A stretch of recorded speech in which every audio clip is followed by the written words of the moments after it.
Have you ever sat down to work, only to find yourself checking your phone 5 minutes later? Or maybe you've spent an entire day answering emails and attending meetings, but still felt like you got nothing important done. In today's world, distractions are everywhere. Social media, notifications, and constant interruptions keep us from doing truly meaningful work. But what if you could train your mind to focus deeply, block out distractions, and get more done in less time? That's exactly what Cal Newport explores in his book Deep Work.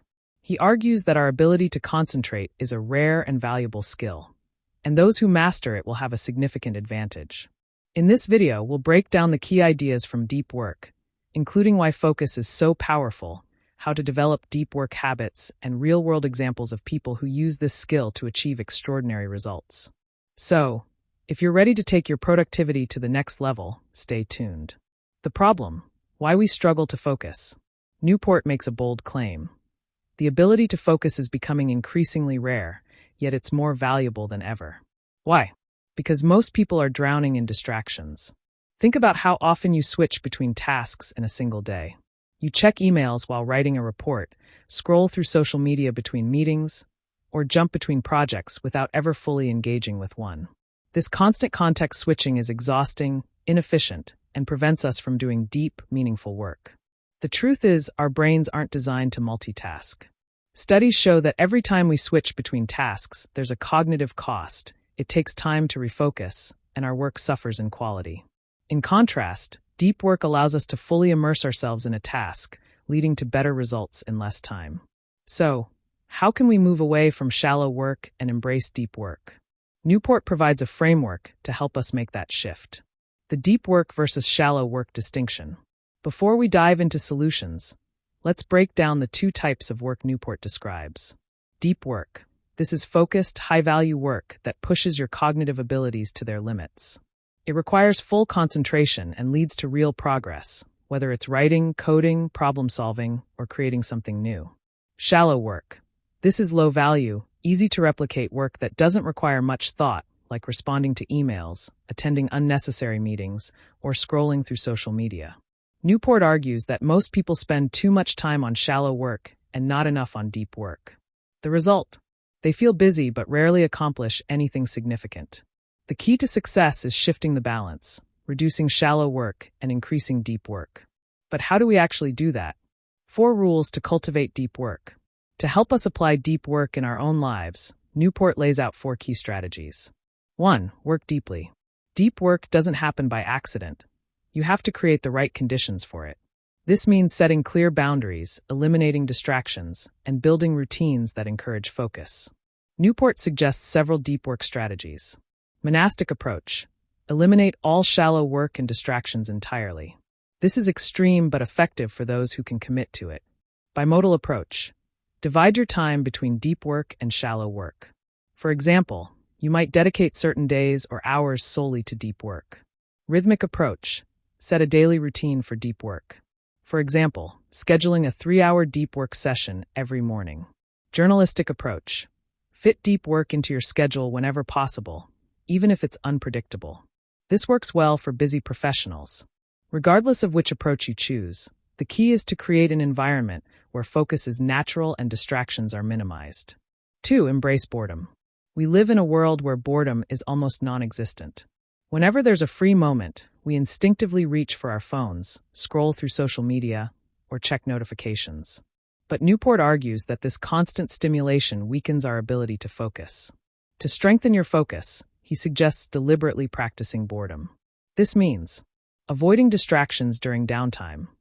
Instead of reaching for your phone every time you're waiting in line, practice being present in the moment. Scheduling breaks for distractions. Instead of constantly checking social media, schedule specific times for it. This prevents it from taking over your day. Training your mind to sustain focus. Try setting a timer and working on a single task without interruptions. Gradually increase the duration to build your focus muscle. The more you resist the urge for constant stimulation, the better your brain will become at deep work. 3. Quit social media. Newport takes a strong stance on social media. If it's not providing real value, get rid of it. Many people spend hours on social media without realizing how much it disrupts their focus. Newport recommends evaluating each platform and asking, Does this directly contribute to my goals? If the answer is no, consider quitting or at least setting strict limits. For those who aren't ready to quit completely, he suggests experimenting with temporary breaks. Try going a week without social media and see if it improves your focus and productivity. 4. Drain the shallows. Since shallow work is unavoidable, Newport advises minimizing it as much as possible. Some ways to do this include limiting meetings. Only attend meetings that are truly necessary and have a clear purpose. Batching small tasks. Instead of handling emails throughout the day, schedule specific times to check and respond to them. Setting boundaries. Let people know when you're available for communication and when you need uninterrupted work time. By reducing shallow work, you create more space for deep, meaningful work. Real-world examples of deep work. Many of the world's most successful people rely on deep work to achieve extraordinary results. Carl Jung, the famous psychologist, built a retreat in the woods where he could focus without interruptions.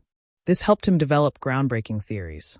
Bill Gates takes Think Weeks, where he isolates himself to focus on deep thinking and reading. Some of Microsoft's biggest innovations came from these sessions.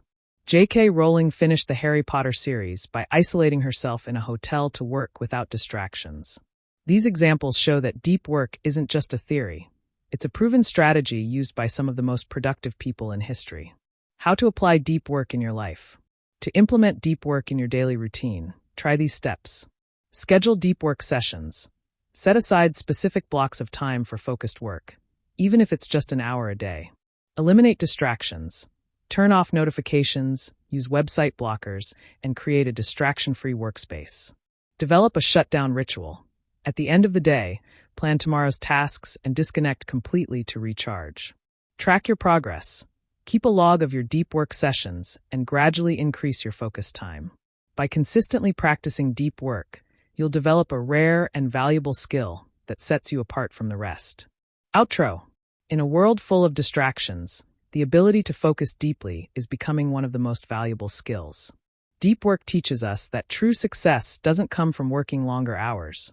It comes from working smarter. By eliminating distractions and training our minds to focus, we can achieve better results in less time. Thanks for watching, and we'll see you in the next video.